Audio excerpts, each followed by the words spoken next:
आज ज़रा बात करते हैं बड़ी मज़ेदार वाली, और हमारे एक बड़े अच्छे मेहमान हैं, दोस्त हैं जो हमारे साथ आए हुए हैं, और मेरे 2 कार्ड कोई लेके चला गया है। कोई बात नहीं, मैं ज़रा इसको ऑन करती हूँ। सबसे पहले तो जी आप लोगों से ये दरख्वास्त कि जब आप लोग मुझे फ़ीडबैक भेजते हैं तो सबसे ज़्यादा फ़ीडबैक मुझे इंस्टाग्राम पे आती है और इनबॉक्स करने की लोग कोशिश कर रहे होते हैं। I think what is better is कि अगर आप लोग मुझे लिंक्डइन पे भी फ़ीडबैक दें, but whatever the post is उसके नीचे अगर कमेंट्स कर देंगे ना, तो that's how I will be able to follow it and you know sort of also respond to it.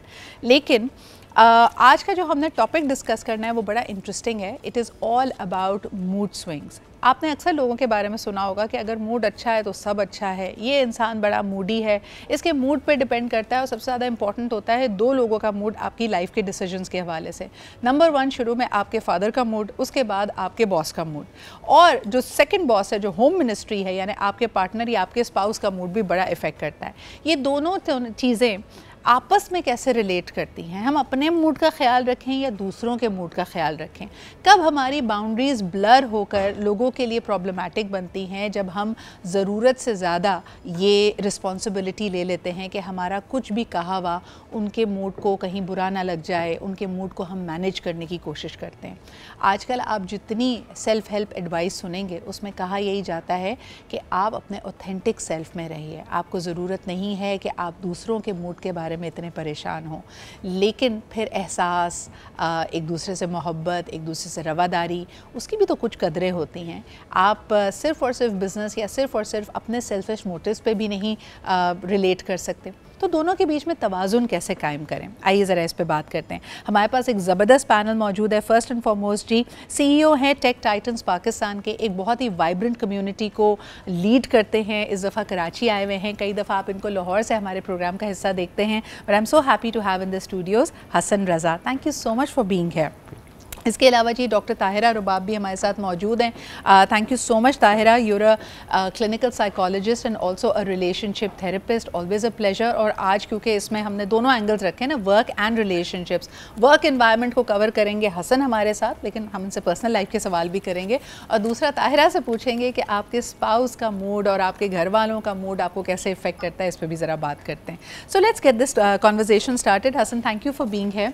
मुझे ये बताइए सबसे पहले कि जो ख़वातीन बॉसेस होती हैं, ख़वातीन लीडर्स होती हैं, उनके बारे में मैंने अक्सर सुना है कि पीछे जब लोग बात कर रहे होते हैं ना, तो उनकी पर्सनल लाइफ भी डिस्कस हो रही होती है। यार आज मैडम को ना बड़ा गुस्सा आया, बस लगता है अपने शौहर से लड़कर आई हैं। क्या ये सिर्फ़ और सिर्फ ख़वातीन के बारे में ऐसी बातें होती हैं या मर्द हज़रात के बारे में भी बात करते हैं? अच्छा सिजरा, सबसे पहले तो I would like to always appreciate you, जिस तरह का आप कंटेंट रखती हैं, अमेजिंग, वंडरफुल। Thank you. देखें अभी कैसा प्यारा जुमला है, बंदे का मूड वैसे ही ठीक हो जाता है। यार क्या बात है। अच्छा, लेकिन आप देखें कि मूड जो है ना वो कितना इंपॉर्टेंट रोल प्ले करता है। आप ऑर्गेनाइजेशन में एंटर होते हैं, एंटर होते साथ ही एक बंदा आता कहता है आज चेक करो यार बॉस का मूड कैसा है, आज देखो कि बॉस का मूड जो है वो किस तरह का है। तो आपने ये चीज़ें देखनी होती हैं। अच्छा, कितना इंपॉर्टेंट रोल है कि बॉस का मूड, यार आज बॉस का मूड कैसा है। आपको याद है सजाद अली का एक सॉन्ग था, अभी मूड नहीं है कल आना। तो आप ये देखें कि मूड कितना इंपॉर्टेंट रोल प्ले करता है। सही। अच्छा, कई दफ़ा ये होता है कि एक बंदा एंटर होता है, यार इसको देख के मेरा मूड ठीक हो गया, आज का दिन तो बेहतरीन गुजरने वाला है। अच्छा, वैसे वाकई कुछ लोग ऐसे होते हैं जिनकी पर्सनालिटी सिर्फ उनकी प्रेजेंस ही आपके मूड को अच्छा कर देती है ना। और कुछ लोग ऐसे होते हैं जिनके सिर्फ आ जाने से वो बेचारे अभी मुंह भी नहीं खोलते और आपका मूड खराब हो जाता है। जैसे लोग कहते हैं ना, कई बॉसेस को कहते हैं यार इस बंदे की मुझे शक्ल ना दिखाए, उसको देख के मेरा मूड खराब हो जाता है। और सिजरा, कई ऑर्गेनाइजेशन में ना ऐसे लोग भी रखे होते हैं जिनका काम कुछ नहीं होता, लेकिन वो बॉस का मूड ही ठीक कर रहे होते हैं, तारीफ करके और ऐसा उनको उठाते हैं। इंपॉर्टेंट स्किल है ये, बड़ा स्किल है। जैसे मैंने आपसे पहले एक दफ़ा जिक्र भी किया था कि वो जो है ना कैटेगरी मिस्टर मक्खन, मिस मक्खनी जो है ना, वो आते हैं, उनका काम है सिर्फ और सिर्फ बॉस को मक्खन लगाना और बॉस को, हालांकि बॉस यकीन माने ये मक्खन। वैसे ये आप तो उसको एक डेरोगेटरी टर्म है, मैंने आपकी ये वाली क्लिप पहले भी देखी है जिसमें आप मक्खन और मक्खनी की बात कर रहे हैं, लेकिन भाई हर एक की ज़िंदगी में इतना सुपर ड्राई सूखा चल रहा है इस वक्त ड्राउट कि मुझे तो लगता है 2-3 मिस्टर मिसेस मक्खनी आपके इर्द गिर्द होने चाहिए। तायरा, ख़ास तौर पर जो आपका लाइफ पार्टनर है ना, उसका तो काम होना चाहिए सुबह और शाम आपको एक एक कॉम्प्लीमेंट ज़रूर दे, और अगर वो ये नहीं कर रहा तब लड़ाई होनी चाहिए। क्या कहेंगी तायरा? एग्जैक्टली, है ना।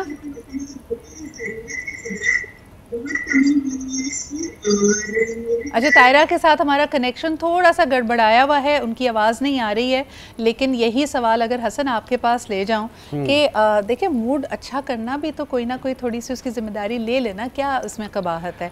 अब जैसे लड़ाई हुई है, उसके बाद अगर हस्बैंड या आपका जो भी पार्टनर है वो आपके लिए फूल ले आए तो मूड अच्छा ही होगा ना? बिल्कुल, लेकिन आप ये भी तो देखिए ना सिद्रा कि जब हम एक दूसरे के साथ ऐसे कोई नोट्स का तबादला करते हैं जिससे मूड ख़राब होता है, हम कहते हैं सॉरी मूड ठीक कर लो, लेकिन यार देखो वो भी एक इंसान है, उसको वापस आने में टाइम लगता है, मूड इतनी जल्दी ठीक नहीं होता। हाँ, वो जैसे कहते हैं ना कि एक स्विच थोड़ी है कि बस बटन की तरह ऑन ऑफ थोड़ी कर सकते और मूड ठीक होने में थोड़ा टाइम लगता है यार, कि अगर आप मुझे ऐसा लगता है मूड जल्दी ठीक हो जाता है, हम उस वक्त चाहते हैं कि अगला बंदा मेहनत करे और आपको मनाए। हाँ एग्जैक्टली, बिल्कुल ऐसे ही है। लेकिन अब मैं देखें, मैं फिर इससे रिलेट करूँगा जो हमारा वर्किंग स्पेस है। अब देखें ना, कई दफ़ा बॉस से डांट पड़ती है, आपका मूड आज ख़राब, आप कहते हैं यार आज तो मैंने ये काम नहीं करना, अब कर क्या रही हैं, अब आपका मूड ख़राब है और आप बॉस से डिस्टेंस कर रहे हैं। अच्छा, वो डिस्टेंस के चक्कर में आपकी परफॉर्मेंस और ख़राब हो जानी। आपको चाहिए कि आप थोड़ी देर के लिए थोड़ा ब्रेक लें, ईजी हो जाए, कोई ऐसा मी टाइम देखें थोड़ा सा और अपने ऊपर काम करें और कम बैक करें। और कम बैक करने के बाद जिस असाइनमेंट पे आपको डांट पड़ी है, ठीक है भाई मुझे समझ आ गया यार इस असाइनमेंट पे हमें डांट पड़ी है, नो प्रॉब्लम, मैं दूसरी असाइनमेंट देखता हूँ। हमारे यहाँ क्या होता है, हम डिस्टेंस कर, आज बॉस का मूड ख़राब है, बॉस के कमरे में नहीं जाना, आज बॉस का मूड ख़राब है, बॉस को हमने इंक्रीमेंट की बात करनी ना, आज हम इंक्रीमेंट की बात नहीं करेंगे। लेकिन अगर हसन मैं इसको ऑन सीरियस नोट देखूं, इसकी शुरुआत हमारे बचपन से हो जाती है और बच्चे बड़े इंटेलिजेंट होते हैं। इसको मैं कहती हूँ कि ये आपकी अल्लाह ताला ने कुदरती तौर पे आप में अंदर इमोशनल इंटेलिजेंस रखी है कि आप छोटे बच्चे को देखें, उसने अगर कोई इजाज़त आपसे लेनी है या कोई फरमाइश करनी है, वो भांप जाते हैं कि यार अम्मी अब्बू का मूड कैसा है, बल्कि माएँ भी थोड़ा सा हेल्प कर रही होती है कि देखो अब्बू से अभी बात नहीं करना, अभी गुस्से में है। तो I think this is part of learning, this is part of having that emotional intelligence कि अगर अगला बंदा जज्बाती तौर पर थोड़ा निढाल है, थोड़े हैवी इमोशंस के साथ है, अभी इसको ना छेड़ा जाए, इसमें कोई बुराई तो नहीं बिल्कुल, है। बिल्कुल आई थिंक बिल्कुल ठीक है। लेकिन देखिए ना, मैंने जैसे मैं अभी आ रहा था आपके प्रोग्राम में, तो मैंने कहा कि यार एक दो कैटेगरीज क्योंकि मैं आप चाहता हूँ बनाते हैं, तो मिस्टर मूडी भी एक है ना, हर ऑर्गेनाइजेशन में ना पाए जाते हैं मिस्टर मूडी। अब ये ऐसे होंगे, ये कहते हैं ना कि कभी खुश कभी कम होगा, पल में तोला पल में माशा, पल में तोला पल में माशा। अच्छा, आप इनके पास जाएंगे, एक दिन ऐसा लग रहा होगा आपको कि ये आपको ऐसा प्यारा वेलकम करेंगे, आपको कहेंगे वाओ यार अमेजिंग, कमाल है यार, आज तो तुम बड़े प्यारे लग रहे हो, ये मिस्टर मूडी है। अच्छा, आप इनके पास जाएंगे, ऐसा लगेगा यार आज तो मैं जन्नत में हूँ यार, वाओ इसका कितना अच्छा है। वो आपका बॉस भी हो सकता है, वो आपकी स्पाउस भी हो सकती है। दूसरे दिन अगर आप जाते हैं, ये मिस्टर सड़ू बन जाएंगे, mister moody will convert into mister सड़ू। अच्छा, जब हम ऑफिस में तो नहीं, मुझे तो अपनी फैमिली में ऐसे बहुत सारे लोग इस वक्त ज़हन में आ रहे हैं जिनके साथ ऐसा होता है। अच्छा, वो मिस्टर सड़ू बन जाएंगे। अच्छा, वो मिस्टर सड़ू ये होगा कि आप उनके पास जाएंगे ना तो वो सड़े हुए रहेंगे, वो ऐसे आपसे बात करेंगे, जाओ जाओ पीछे हो जाओ, सुपर ड्राई। अच्छा, ऐसा होगा, बंदा कहेगा हाय कल तो इसने मुझे कहा था मैं जन्नत में हूँ, आज मुझे लग रहा है मुझे जैसे इंसान ही नहीं होना चाहिए। इस तरह का उनका तज़हीक अमेज़ रवैया होगा और सड़े हुए होंगे। अच्छा, थर्ड कैटेगरी में जो जाएंगे ना, वो होंगे वो डिप्रेस्ड। वो थर्ड जिस दिन आप अगले दिन जाएंगे कहेंगे हाय ये कल तो ऐसा था, परसों ऐसा था। अच्छा, ये मूड स्विंग्स हमारी लाइफ में आ क्यों नहीं है? उसकी रीज़न ये है कि जैसे हमें बचपन से ये सारी चीज़ देखें। दूसरा देखिए सिजरा, कहीं ना कहीं नहीं, आपकी ये बात ना it's a gold mine, I want to stay on this, इस पे ज़रा बात करते हैं। आपने कहा मिस्टर मूडी, मिस्टर सड़ू एंड मिस्टर डिप्रेस्ड। अगर मैं इसको कनेक्ट करती हूँ आपस में Hasan, this is something we have been talking about so often. और ये अगर तो ये ना, ये ट्रेट्स हम में से हर एक में हो सकती है, कभी ना कभी इस तरह का कैफियत आप पे तारी हो सकती है, आप जज्बाती तौर पे अपने आप को डाउन फील कर सकते हैं। लेकिन अगर ये कंसिस्टेंटली हो रहा है और आपकी शख्सियत या आपकी पर्सनालिटी का हिस्सा है, तो इनको टाइप बी पर्सनालिटीज़ कहा जाता है। These are narcissistic personality disorders. और ये ताहिरा आपकी फील्ड ऑफ एक्सपर्टीज़ है, तो मैं आपके पास लेके आऊँगी। हसन ने कहा कि जो लोग कंसिस्टेंटली एक दिन आपको बहुत अच्छा फील करा रहे हैं, यानी लव बॉम्ब कर रहे हैं, दूसरे दिन आपको डी वैल्यू कर रहे हैं, तीसरे दिन डिप्रेस्ड हैं यानी विक्टिम प्ले कर रहे हैं, these are all signs of a narcissistic personality. ये वाले मूड स्विंग्स को कैसे हैंडल करना चाहिए? This is very very challenging, क्योंकि आपको समझ ही नहीं आता कि एक बंदा जो है एक टाइम पे तो आपके साथ बड़ा अच्छा लव बॉम्बिंग कर रहा है, बड़ा अच्छा आपके साथ चल रहा है, सारी चीज़ें बहुत अच्छी चल रही है, एकदम से इसका मूड जो स्विंग होता है। अव्वल तो इस चीज को समझने में बहुत टाइम लग जाता है कि ये बंदा जो है ये नार्सिसिस्टिक है या इसके मूड स्विंग्स इस तरह के जो हैं हो रहे हैं। सिर्फ नार्सिसिस्टिक इसमें नहीं फॉल करते, इसमें दूसरी और पर्सनैलिटीज भी जो हैं 2-3 और वो भी फॉल कर रही होती हैं। They are showing so much love attention और all of sudden they are just disappear. तो इसको जो अटेंड करने की बात है वो ये है कि जो खास तौर पे नार्सिसिस्टिक्स के साथ जो लोग रह रहे हैं उनके साथ उनको डील करना पड़ता है।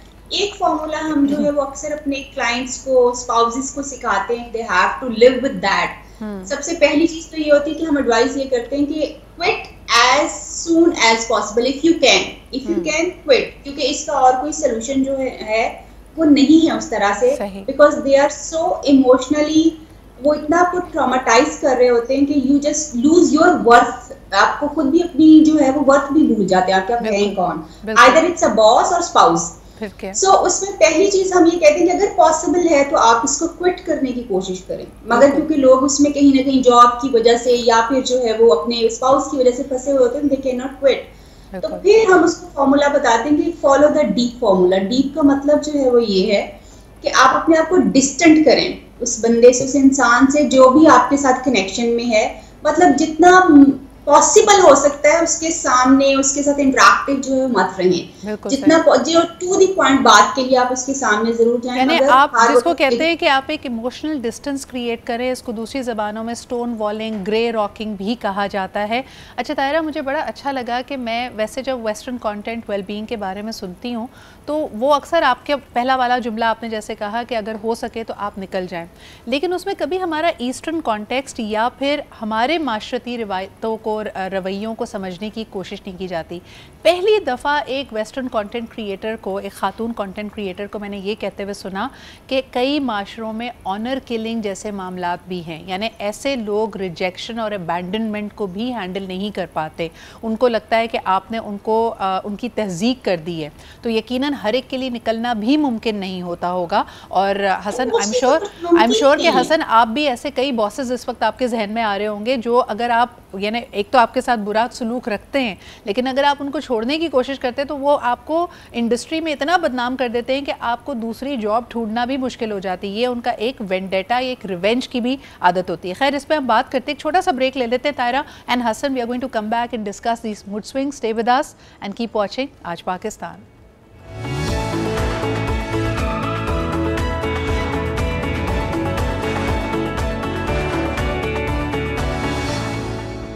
Welcome back after the break. अच्छा जी, मूड स्विंग से कभी कभार आपने ये महसूस किया होगा कि आप बड़े अच्छे मूड से सुबह सुबह तैयार होकर, ग्रूम अप होकर, परफ्यूम लगाकर, म्यूज़िक सुनते हुए ऑफिस पहुंचते हैं या अपनी जो भी मंजिल है उस पर पहुंचते हैं या नाश्ते की टेबल पे ही आते हैं, और दूसरे के मूड की वजह से आपका मूड हो जाता है बर्बाद। ब्रेक पे जाने से पहले हम नार्सिसिस्टिक पर्सनालिटीज़ की बात कर रहे थे, जो कि एक पर्सनालिटी डिसऑर्डर है। I am very very careful and sensitive जब मैं इस तरह के टर्म्स इस्तेमाल करती हूँ, क्योंकि देखें, एक दफ़ा के इंटरेक्शन से आप कभी किसी पे इस तरह का लेबल ना लगाएं, लेकिन कंसिस्टेंटली अगर आपको बैड बिहेवियर का सामना करना पड़ रहा है, then you are able to understand कि वो सिचुएशन क्या है। तायरा ने ब्रेक पे जाने से पहले बड़ी अच्छी बात की थी कि आप ऐसे लोगों को प्रोजेक्ट समझकर उनको सही करने की कोशिश ना करें। अगर आपके पास एक एग्जिट पॉइंट है तो आप चले जाएं। लेकिन जो उनका दूसरा वाला पॉइंट था कि अगर आप निकल नहीं सकते या वो कोई ऐसा रिश्ता है जिसके साथ आपकी इंटरेक्शन को फिर भी आपने बरकरार रखना है, या विद इन इंडस्ट्री है तो कहीं ना कहीं उस बॉस से, उस शख्सियत से आपका दोबारा सामना होना है, कोई अथॉरिटी है, कोई रेगुलेटर है, तो फिर अपने आप को इमोशनली स्ट्रॉन्ग कैसे करें कि आपका मूड दूसरों की वजह से इफ़ेक्ट ना हो। ये सवाल सबसे पहले मैं हसन के पास लेके आती हूँ। जी हसन। देखिए सिजरा, एक बड़ा प्यारा सॉन्ग था, वो सॉन्ग है वो हम सफ़र था पर उससे हम नवाई न थी। सब कुछ था उसमें पर बेवफाई न थी। हाँ। तो जो हमारे बॉसेस जो होते हैं ना, यकीन माने इनकी भी जब ये सारी चीज़ें चल रही होती हैं, कई दफ़ा इदारों में ऐसा होता है कि आप जिनके साथ काम कर रहे होते हैं, आप उनको छोड़ना भी चाह रहे होते हैं। हाँ। लेकिन आप उनके साथ रह भी नहीं सकते। तो अब उनके साथ क्या किया जाए? अब जैसे ताहिरा ने बड़ी प्यारी बात की कि आप डिस्टेंस जो है ना वो उनके साथ इमोशनल रखें और अच्छा हमारे यहाँ क्या होता है, हम ना बहुत जल्दी ना बॉसेस के साथ फ्रैंकनेस भी कर लेते हैं, फिर उनको अपनी पर्सनल चीज़ें भी बता देते हैं। फिर क्या होता है, हमारी उनसे ना एक्सपेक्टेशंस होती हैं कि मुझे मेरा बॉस जो है ना हमेशा प्यार करेगा, उसका मेरे साथ हमेशा मूड ठीक रहेगा। If I may just interject, this is our need for external validation. हमारे अंदर एक people pleaser मौजूद है, हमें भी शौक है कि अगला बंदा हमारे बारे में एक अच्छी राय रखे। जी प्लीज़ कंटिन्यू। बिल्कुल ऐसे ही है। अच्छा, जब वो एक्सपेक्टेशंस हमारी उनके साथ चली जाती हैं और जब हमें पड़ती है डांट, हमारे जहन में आ रहा होता है यार ये तो मुझे हर दफ़ा शाबाश मिलती है, प्यार मिलता है, हमेशा बॉस का मूड जो है वो अच्छा होता है, तो अब उसी चक्कर के अंदर हमारा जो काम है वो हो जाता है ख़राब। अब देखिए, आपको पता चल गया यार कि आपका बॉस जो है ना वो लेट्स सपोज आपके उसके साथ ताल्लुकात ख़राब हो गए, बॉस का मूड ख़राब है, तो आप बेहतर तरीका तो यही है आप अपनी मेंटल हेल्थ को अपनी प्रेफरेंस दें और आप अपना एग्ज़िट अच्छे तरीके से प्लान करें। अब होता क्या है, हम एग्ज़िट ऐसा प्लान करते हैं कि लड़ाई झगड़ा, और हम कहते हैं इसको सोशल मीडिया पे ऐसा बदनाम करूंगा, ऐसा ऐसी जगहों पे इसको मैं लेके जाऊंगा कि ये कहीं और बॉस बन ही नहीं सकेगा। एक्चुअल में क्या होता है, आप ऐसा करके अपने रिस्क के दरवाजे भी बंद कर रहे होते हैं, आपको भी कोई कॉल नहीं आती है। ये बात जहन में रखिएगा, जब आप ऐसी हरकत करेंगे तो फिर आपके लिए भी नुकसानदेह है। So it's a good balance of कि आप कुछ अल्लाह तवक्कल करें, कुछ आप अपना ग्रेसफुली अपना एग्ज़िट करें, क्योंकि वही आपकी वाली बात कि वक्त हमेशा एक जैसा नहीं रहता। आज एक शख्स ने आपको तकलीफ़ दी है, तंग किया है, हो सकता है कल बाजी पलटे, तो अपना जो ग्रेस है वो आपने नहीं खोना। But coming to you Tahira, मैंने ये नोटिस किया है कि ख़वातीन की जो इमोशनल बाउंड्रीज़ हैं वो बहुत ख़राब होती हैं। तो अक्सर उनके सामने अगर कोई मूडी शख्स है या उनको कभी कोई लव बॉम्ब कर रहा है, फिर डी वैल्यू कर रहा है, जिसको हम कहते हैं कि ट्रॉमा बॉन्ड अगर ऐसा कायम हो गया है, ख़वातीन के लिए इससे निकलना या इमोशनली अपने आप को डिस्टेंस करना बहुत मुश्किल होता है। आपने अक्सर ख़वातीन को ये कंप्लेन करता बस हो गया, मेरा अच्छा भला मूड था, उसने ख़राब कर दिया, उसने ख़राब कर दिया। So we also have a tendency to blame other people. हम दूसरों पे इसका मलबा डाल देते कि यार इसकी वजह से मेरा मूड ख़राब हुआ है। How can women take charge of their own mood and their own state of mind? बहुत खूबसूरत सवाल है ये सिद्रा, कि हमारा इमोशनल बाउंड्रीज हमने अपनी कभी भी इस्टेब्लिश नहीं की। उसकी जो एक बहुत बड़ी रीज़न है ना वो ये है कि सिंस एवर विमेन जो है ना, एक हमें आउटर वैलिडेशन जो है वो हमेशा से हमारी ज़रूरत रही है और सोसाइटी ने हमें इसी तरह से परवान चढ़ाया है। Basically it is coming from the social जो हमारा एक सेटअप बना हुआ उससे आ रहा है। और अब वुमेन जो हैं दे डोंट फील लाइक वो गुड इनफ हैं, या उनकी जो इमोशनल नीड्स जो हैं वो उस वक्त ही उनको लगता है पूरी होती हैं जब दूसरे उनको वैलिडेट करते हैं या दूसरे उनको प्रेस करते हैं या उनकी तरफ अपना लव और सॉफ्टर फीलिंग जो है वो शेयर करते हैं। So what I believe on, जिसके ऊपर मैंने अभी काम भी करना शुरू किया है, कि औरतों को ये चीज़ सीखने की ज़रूरत है कि they are enough for themselves. Yes, अगर कोई ऐसा इंसान, कोई सपोर्ट, कोई पॉजिटिव सपोर्ट, इसको समझना बहुत ज़रूरी है। हर सपोर्ट पॉजिटिव सपोर्ट नहीं होती। वो बंदा जो जिसके हाथ में आप अपना इमोशनल रिमोट कंट्रोल दे देते हैं, वो बंदा आपको अपने हिसाब से अगर चला रहा है और आपको लगता है कि एक ही दिन में आप बहुत सारे इमोशनल वेरिएशंस में से गुजर रहे हैं, तो then it's a challenge for you and you need to understand yourself. अच्छा, अगर एक मैं सिनेरियो आप दोनों को दूं, हसन, अगर एक खातून किसी की कुछ कहने की वजह से, यानी दिल पे ले ली ना आपने बात, किसी ने अपने गुस्से में या चीज़ में कहा जहां हम देखते कि इमोशनल बाउंड्रीज क्रॉस होती है, दूसरे के कहने की वजह से आपका मूड इफेक्ट हो रहा है और आप बिल्कुल निढाल बैठे हुए हैं, आपको कुछ समझ नहीं आ रही, आपको गुस्सा भी आ रहा है, आपको रोना भी आ रहा है। ये तो ख़वातीन बेचारियाँ, यानी गुस्सा आए, तकलीफ़ हो, कोई भी ऐसी सिनेरियो हो, उसमें रो पहले पड़ती हैं। उस वक्त आप क्या मशवरा देंगे, उनको करना क्या चाहिए?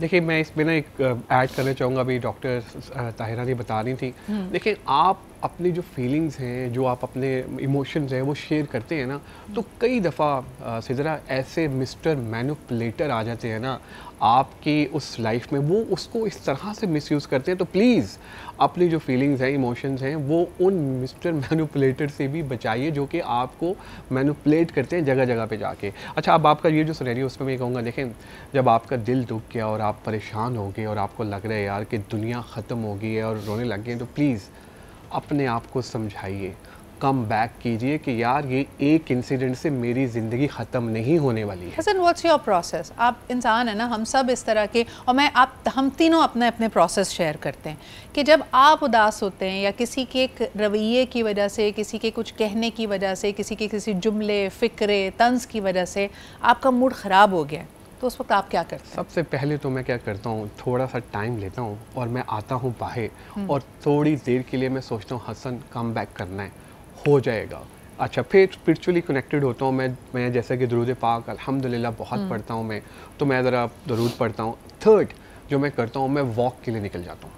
मैं वॉक के लिए निकलता हूँ, मूवमेंट, हाँ मूवमेंट, वॉक के लिए निकलता हूँ मैं, और फिर मैं सोचता हूँ। अच्छा, फिर मैं चौथी चीज़ जो करता हूँ ना, मैं म्यूज़िक सुनता हूँ। म्यूज़िक है ना यार, आज कोई और ज़बरदस्त सुनते हैं। अच्छा, फिर आप अपने आप को इंगेज कर लेते हैं ना, फिर आप, अच्छा कई दफ़ा ये होता है कि कई ऐसे भी इंसिडेंट होते हैं जिसमें आप थोड़े से डिप्रेस होते हैं, परेशान होते हैं, तो टाइम लगता है आने। अच्छा, मुझे ऐसा लगता है आपकी सारी बातें सुन के, and I practice similar things, वो जैसे कहते हैं ना, दिल तो बच्चा है जी, तो उस वक्त वो जो बच्चा है जिसका मूड ख़राब हो गया है, आपने उसको बहलाना है और उसका ख्याल रखना है। एक कॉलर हमारे साथ है, क्विकली उनकी बात सुनते हैं, फिर ब्रेक से वापस आके मैं तायरा से भी उनका प्रोसेस पूछूंगी। हेलो, अस्सलाम वालेकुम। वालेकुम अस्सलाम, सिद्रा मलिक राशिद बोल रहा हूँ, क्या हाल है? मैं बिल्कुल ठीक ठाक। राशिद साहब, आपका प्रोसेस क्या है? किसी की बात अगर दिल को लग जाए तो अपना मूड कैसे बेहतर करते हैं? देखें, मैं बड़ी अच्छा आपका टॉपिक है। बाज रिलेशंस पे डिपेंड करता है, ये उस वक्त इंसान का जो रिलेशन है उस पर ये बंदे की फीलिंग्स बड़ी फ्रेजाइल सी हो जाती हैं। जब कोई दिल टूटता है या दिल आजारी होती है तो इंटेंसिटी आहिस्ता आहिस्ता with the passage of time कम जरूर होती है। हाँ। लेकिन मैं एक बात बताऊं सिद्रा, दुनिया का सबसे शायद मुश्किल तरीन काम है अपने आप को समझाना। बंदा दूसरे को तो समझा लेता है, लेकिन अपने आप को समझाना बड़ा मुश्किल काम होता है। लेकिन ये है कि ये चीजें हैं जो चीजें इंसान के मूड पे इफेक्ट करती हैं। अक्सर लोगों के मूड मौसम से चेंज होते हैं, फिर उनका अंदर का मौसम चेंज होता है। बाहर का मौसम अगर पसंद हो, कुछ लोग ऐसे डार्लिंग किस्म के होते हैं कि जिनको मिलने से, देखने से उनका मूड अच्छा हो जाता है। हाँ। ये हर बंदे के साथ ये होता है कि वो अगर बात करेगा या वो मिलेगा तो उससे दिल जरा तबीयत खुश हो जाती है। तो ऐसे जरूर लोग भी होते हैं। बिल्कुल, थैंक यू राशिद साहब फॉर शेयरिंग दैट। और बस ऐसा, जब आपका मूड ख़राब हो, दिल टूटा वो, प्लीज़ उस वक्त गज़लों से और गमगीन गानों से दूर रहे, वरना वो पुराने वाले दिल भी जो टूटे हुए थे ना, वो भी याद आने लगेंगे। वैसे मैं पर्सनली उस वक्त कुछ मीठा खाना पसंद करती हूँ, चॉकलेट हो या कोई चीज़ हो, ऑटोमेटिकली आपको लिफ्ट करता है, लेकिन थोड़ा सा, वरना ज़्यादा ये होगा कि मूड का तो पता नहीं, लेकिन वेस्ट लाइन ज़रूर आपकी बढ़ जाएगी। एक छोटा सा ब्रेक लेते हैं and we'll be right back.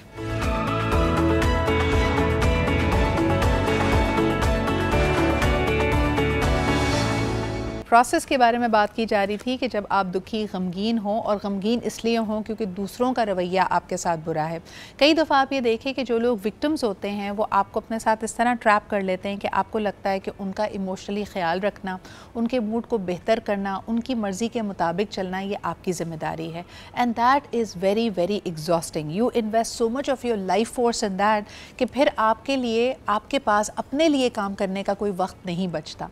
तो नंबर वन, इस तरह की जो ड्रेनिंग एनर्जी है, जो एनर्जी वैम्पायर्स हैं, उनसे अपने आप को दूर रखें। लेकिन अगर आप इस वक्त ऐसा महसूस करें तो लोग कहते हैं सिद्रा ब्रेक डाउन करके बताएं उस लम्हे क्या किया जाए। So doctor Tahira, I want to come to you. आपका क्या प्रोसेस है when you are feeling drained, या आप लोगों को क्या मशवरा देंगी? मैं जो ख़ास तौर पे भी आपने बात की थी कि इमोशनली जब लोग आपको डिस्टर्ब कर रहे होते हैं, हर्ट कर रहे होते हैं, यूजुअली जो हम, ख़ास तौर पे मैं अभी औरतों के बारे में एक पॉइंट आउट करना चाहती हूँ कि हम औरतें जो होती हैं ना, हम सारे लोगों को एक ही कैटेगरी में रख लेती हैं, इक्वली इम्पॉर्टेंट समझती हैं हर बंदे को, वो वर्क प्लेस हो, घर हो, सबको। सो इमोशनल हर्ट्स जो हैं, मेरे ख्याल में उनको समझने के लिए भी ये बहुत ज़रूरी है कि हम समझ पाएँ कि ये जो भी एक बुलिंग आ रही है, जो एक बुरी चीज़ आ रही है, वो आ किसकी तरफ से रही है और वो बंदा हमारी लाइफ में कितना इंपॉर्टेंट है। ये मैं अपने लिए ज़रूर करती हूँ। मैं देखती हूँ कि अगर कोई बंदा मेरे लिए कोई नेगेटिव चीज़ करता है तो वो मेरी लाइफ में उसकी जगह क्या है। मसलन अगर कोई रैंडम पर्सन है तो मुझे वो बॉदर भी नहीं करेगा, लेकिन अगर कोई बड़ा क्लोज है तो ऑफ कोर्स मुझे वो बॉदर ज़रूर करता है। But at the same time मैं ये भी इवैल्यूएट करती हूँ कि ये जो सेम बात मुझे कही जा रही है, जो मुझे इमोशनली डिस्टर्ब कर रही है, क्या ये कुछ और लोग भी कहते हैं? क्योंकि हम समटाइम्स सिर्फ ये सोच के इग्नोर कर देते हैं चीजों को कि ये तो अपने ही मूड में कह रहा है। अच्छा, can I interrupt you over there? मुझे लगता है उस वक्त सोच का एक पैटर्न है, यानी एक खास अंदाज में आप सोच रहे हैं ना, कोई चीज़ आपको डिस्टर्ब कर रही है, ब्रेकिंग इट डाउन, उस सोच के पैटर्न को, साइकिल को तोड़ना होगा। अगर आपको किसी ने कोई बुरी Exactly. बात कही है और आपके दिल पे लग गई है और उसकी वो बात इसलिए आपको खटकी भी है क्योंकि कहीं ना कहीं वो ख्याल आप अपने बारे में खुद भी रखते हैं, तो उस पैटर्न को तोड़ना होगा। अब उस पैटर्न को तोड़ने के लिए हसन ने एक ज़बरदस्त एडवाइस दी कि मूवमेंट करें, म्यूज़िक सुन लें, उस बात से अपने जहन को हटाएं। मैं कहती हूँ कुछ ना कर सके तो वो करें जो मैं करती हूँ, थोड़ी देर के लिए सो जाएं, because that thought process has to stop. आप और क्या रेकमेंड करेंगी इस लिस्ट में और ऐड करें ताहिरा, और क्या कर सकते हैं हम? जी एग्जैक्टली मैं ये कह रही हूँ कि आप इवेल्युएट करेंगे वो बंदा कौन है जो आपको ये चीज कह रहा है, और हाँ. फिर उसकी वैल्यू को आप जो है एक जगह के ऊपर रखें। देन आप मेडिटेशन कर सकते हैं जो कि आपको हेल्प कर सकती है आपके इमोशनल मैनेजमेंट में स्ट्रांगली। भाई आपका तो पता नहीं ताहिरा, जब मुझे गुस्सा आया होता है उस वक्त मैं तो नहीं मेडिटेट कर सकती, मुझसे तो नहीं होता। उस वक्त मैं चल सकती हूँ, मैं पंच बॉक्सिंग कर सकती हूँ, लेकिन मैं मेडिटेट नहीं कर बहुत सकती। अच्छा आपको डिसोसिएट कर देती है। क्विक जो टेक्निक होती है कि आप नाक से सांस लें और मुंह से आहिस्ते आहिस्ते बाहर निकालें, आपको डिसोसिएट कर देती है। अपने ये जरूर समझें कि अगर वही सेम बात दूसरे लोग करें, सेल्फ इवैल्यूएशन बहुत जरूरी है, सेल्फ रिफ्लेक्शन बहुत जरूरी है कि हम अंडरस्टैंड कर पाएं कि अगर एक ही बात बार बार हो रही है तो then there is maybe something which we really need to work on. हाँ, अगर कोई एक आध बंदा कर रहा है तो then we really need to dissociate from that feel, और उसका तरीका कार्य होता है deep breath and hell with that man. बिल्कुल बिल्कुल बिल्कुल, thank you for that. Hasan, एक छोटे से पॉइंट पे मैं चाहूँगी कि आप बिल्डअप ज़रूर करें। जब दूसरे का मूड या दूसरे की कहीं भी कोई बात, चाहे गुस्सा हो, तंज हो, किसी भी अंदाज में हो, आपको हिट करती है और वो आपके मूड को इफ़ेक्ट कर रही है, तो जैसे कि कहा जाता है कि कहीं ना कहीं ये थॉट ऑलरेडी आपके सिस्टम में एक्टिव थी। मिसाल के तौर पे किसी ने आपको कहा कि यार ये तो बड़ी बोंगी सी है, या इसके बाल अच्छे नहीं है, इसकी रंगत अच्छी नहीं है, कहीं ना कहीं वो थॉट आपके भी जहन में थी, तभी वो जाके हिट करती है। तो मेरे ख्याल में ये एक बेहतरीन अपॉर्चुनिटी होती है अपने आप पे काम करने के लिए भी। क्या कहेंगे? बिल्कुल ऐसे ही है। अच्छा सिद्रा, मैं एक और बात से रिलेट करूँगा। आपने देखा है अक्सर लोग ना महफिल में बैठे होते हैं तो एक बंदे को ना वो टारगेट कर लेते हैं, वो कहते हैं यार इस महफिल का ना मूड हमने ठीक करना है, उस बंदे का वो बेड़ा गर्क कर देते हैं और उस बंदे पे वो सार्कास्टिक कमेंट देते हैं और उस बंदे का मूड जो है ना वो ख़राब कर देते हैं।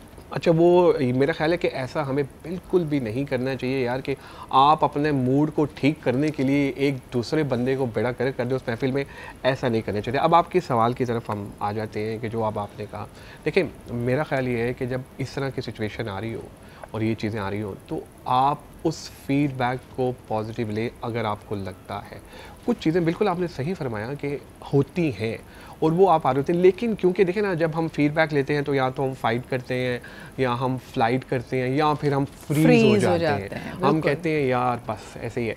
तो आपको वो फीडबैक जो आप समझते हैं कि यार ये मेरे लिए एरिया ऑफ इम्प्रूवमेंट है, इसको मैंने ठीक करना है और मैं ठीक करके आगे बढ़ूंगा, तो वो आप करें। लेकिन जैसे कि अब आपको मैंने अर्ज़ किया कि वो फीडबैक आपको मिल रहा हो 10-15 लोगों के सामने, तो आपको बिल्कुल अच्छा नहीं लगेगा। आपको चाहिए कि अगर ऐसा कुछ आप समझ रहे हैं कि हो रहा है तो आप उस बंदे को जाके बताएं कि यार देखो इस तरह से आपने जो अल्फाज का जो चुनाव है। एक बड़ा इंपॉर्टेंट सवाल आप दोनों से, और हमारे पास क्योंकि वक्त 2 मिनट रह गया तो बड़ी क्विक रिस्पॉन्सेज इस पर चाहिए होंगे। अगर किसी ने बुरे मूड में आपके साथ बड़ा बुरा रवैया, बुरा सलूक किया है, सबके सामने आपको बेइज्जत कर दिया है, कोई बड़ी स्ट्रॉन्ग बात कही है, कुछ भी ऐसा किया है जो उसको नहीं करना चाहिए, जब उनका मूड शांत हुआ, जब उनका मूड अच्छा हो गया, उसके बाद आके वो आपसे माफ़ी मांगे, और माफ़ी बड़े प्राइवेटली मांगे, हो सकता है बेइज्जती थोड़ी ज़्यादा पब्लिकली कर दी हो, तो फिर क्या करना चाहिए? ऐसे लोगों को दोबारा अपना एक्सेस देना चाहिए? क्या आप अपना ट्रस्ट उनके ऊपर दोबारा कर सकते हैं, या अब हमें मोहतात हो जाना चाहिए और उस बात को कभी नहीं भूलना चाहिए? सबसे पहले ताहिरा, इस पे क्विक कमेंट आपका। बात भूलने वाली तो ये है कि ऑफ कोर्स आपको याद रहेगा, अगर आप इंसल्ट आपको किया गया पब्लिकली तो वो याद तो हमेशा रहेगा। आप उसको लेट गो कर सकते हैं, but don't make it repeat, let the person repeat it again. और उसके लिए आपको अपने बिहेवियर के साथ, जैसे सेल्फ इवैल्यूएशन में समझती हूँ कि जब आप चेंज लेके आना चाहते हैं तो सेल्फ इवैल्यूएशन सबसे इंपॉर्टेंट होती है।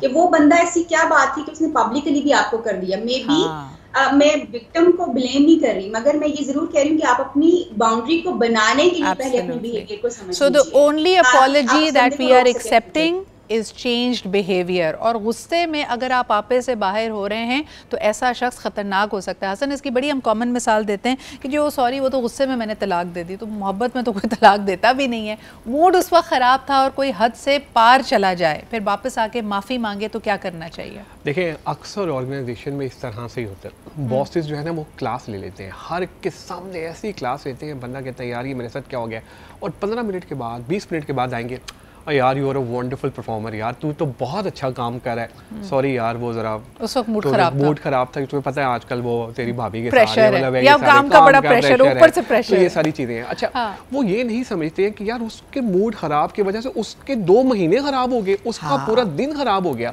अच्छा उस बंदे को कम बैक करने में टाइम लगता है, भाई एक माफी मांगने से आप ये अगर समझें कि यार ये सारी चीजें ठीक हो जाएंगी, ऐसा नहीं है। और आपको रीबिल्ड करना पड़ेगा वो रिलेशनशिप, वो ट्रस्ट। तो ऐसे लोगों से मोहतात जरूर रहें। Forgive and forget बहुत अच्छी चीज़ है, बट डोंट forget कि people operate in patterns। किसी का अगर एक ही पैटर्न है कि वो बार बार बदतमीज़ी करता है, बेइज्जती करता है, तो ये पैटर्न नहीं बदल रहा।